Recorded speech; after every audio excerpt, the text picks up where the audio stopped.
आदाब, मैं हूं मुमताज आलम रिजवी और बात करूंगा मैं सरहद पार पाकिस्तान की और सरहद के अंदर जो नोएडा में इस वक्त चल रहा है। जी हां, नोएडा में सीमा गुलाम हैदर की कहानी, जो इश्क का किस्सा है, वो सर चढ़कर बोल रहा। पता नहीं चल रहा है कि असल में कहानी क्या है, लेकिन हर रोज एक नया पहलू सामने आता है।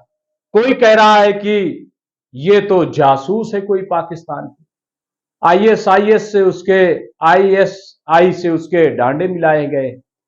कोई कह रहा है नहीं, ये तो इश्क में दीवानी हो गई थी इसलिए पाकिस्तान से भाग कर आ गई। जो सीमा है, सीमा गुलाम हैदर, वो ये कह रही है कि हम मुसलमान जरूर हैं, लेकिन हमें अब नमाज याद नहीं है, हमें कोई सूरा याद नहीं है।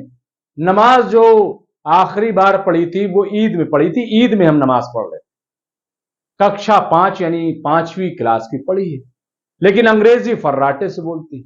सोशल मीडिया पर कई तरह के किस्से चल रहे हैं। जो हमारा मीडिया है, गोदी मीडिया, उसके तो ऐसे लग रहे हैं जैसे कि कोई बहुत बड़ी मुर्गी हाथ लग गई और उसको हर बार नए अंदाज से हलाल किया जा रहा। अब वो करे तो क्या करे, हलाल हो रही। अब यहां तक कहा जा रहा है कि ये जो सीमा गुलाम हैदर है, इसके 8-8 पासपोर्ट निकले। अभी 3 पासपोर्ट का जिक्र था, फिर 5 पासपोर्ट का जिक्र है, अब 8 पासपोर्ट बताया जा रहा है। इसके साथ ही 3 मोबाइल 4 मोबाइल का जिक्र है। 4 बच्चे हैं, वो तो बिल्कुल क्लियर कट है। सीमा गुलाम हैदर कह रहे कि हमारे बच्चे पाकिस्तान भिजवा दिए जाएं, लेकिन मैं हिंदुस्तान में रहूंगी, क्योंकि अगर पाकिस्तान गई तो पाकिस्तान में मुझे संगसार कर दिया जाएगा। ऐसा लग रहा है कि जैसे पाकिस्तान में वाकई इस्लामी कोई कानून चलता है, वहां डेमोक्रेसी का तो कोई नाम निशान है नहीं। इस्लामियात वहां कितनी है मुझे नहीं पता है। अगर इतना बड़ा इस्लामी मुल्क होता तो सीमा गुलाम मुस्तफा यहां क्या करते हैं।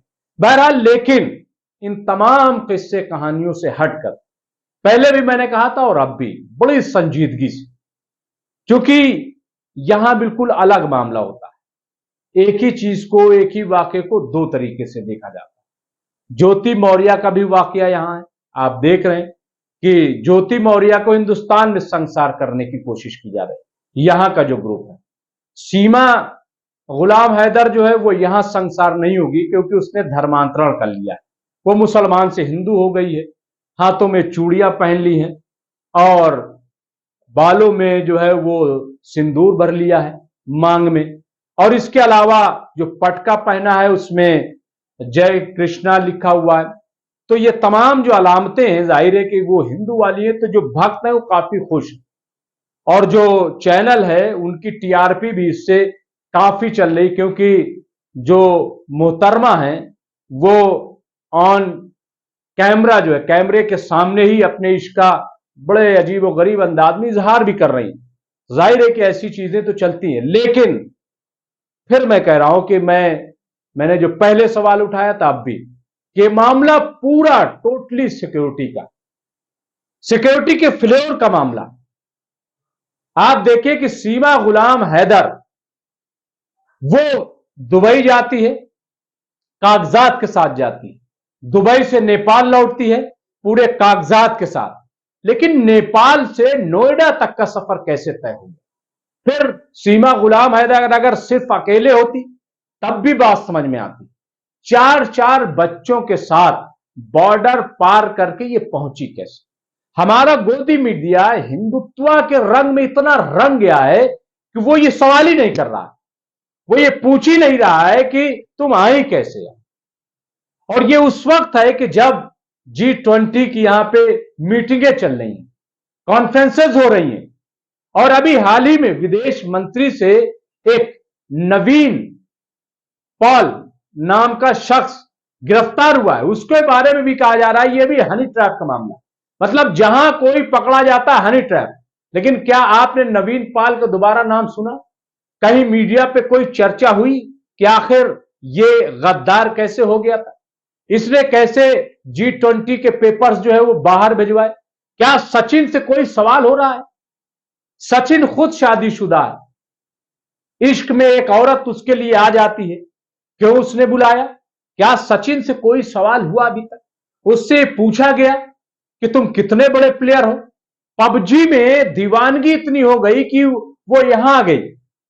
लेकिन शायद हो सकता है कि अंदरूनी तौर पर जांच चल रही हो, लेकिन मीडिया में कोई सवाल नहीं कर रहा, बल्कि सब खुश हो रहे हैं कि बहुत बड़ा तीर मार लिया गया। सचिन ने जो है वो ऐसा चक्कर चलाया कि एक पाकिस्तान की मुस्लिम औरत शादीशुदा वो हिंदुस्तान भाग करके आ गई। कोई जो है फिल्मों का हवाला दे रहा है तो कहीं कोई किसी का हवाला दे रहा है, लेकिन सिक्योरिटी पर कोई बात नहीं कर रहा। ये बॉर्डर कैसे पार हुआ? क्या कोई चेक नहीं है? और अगर कोई चेक नहीं है तो फिर ये मोदी सरकार जो इतने बड़े दावे करती है बॉर्डर सिक्योरिटी को लेकर के, तो इसका क्या जवाब है? क्या विदेश मंत्रालय से अब तक कोई बयान आया कि आखिर ये कैसे हो गया? क्या बॉर्डर सिक्योरिटी में जो अफसरान तैनात हैं उनसे सवाल किया गया कि आखिर ये 5 लोग बॉर्डर पार करके कैसे आ गए? अगर ये आ सकते हैं जो आम आदमी जिनके बारे में कहा जा रहा, तो सवाल यह है कि फिर जो दहशतगर्दी को रोकने की बात हो रही वो कितनी आसानी से आ जाएंगे? क्या अंदाजा लगाया जा सकता है?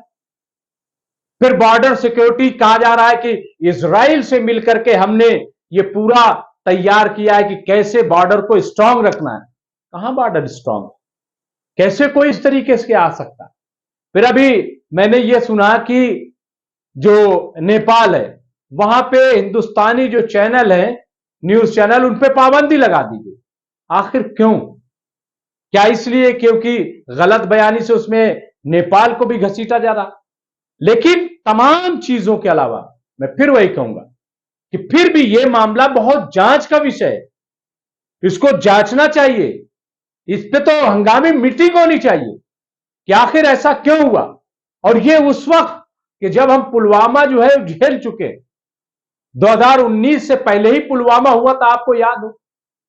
एक स्टोरी और चल रही है, वो स्टोरी ये है कि शायद ये योगी और मोदी को टारगेट में ये कौन स्टोरी चला रहे हैं, कितनी इसमें सदाकत है मुझे नहीं पता, लेकिन जब सिक्योरिटी की बात होती है तो उसमें तो कुछ भी हो सकता है, क्योंकि पुलवामा तो बहुत बड़ा वाकया हुआ था। वहां पर भी इसी किस्म की लापरवाही रही होगी, तभी तो पुलवामा हुआ।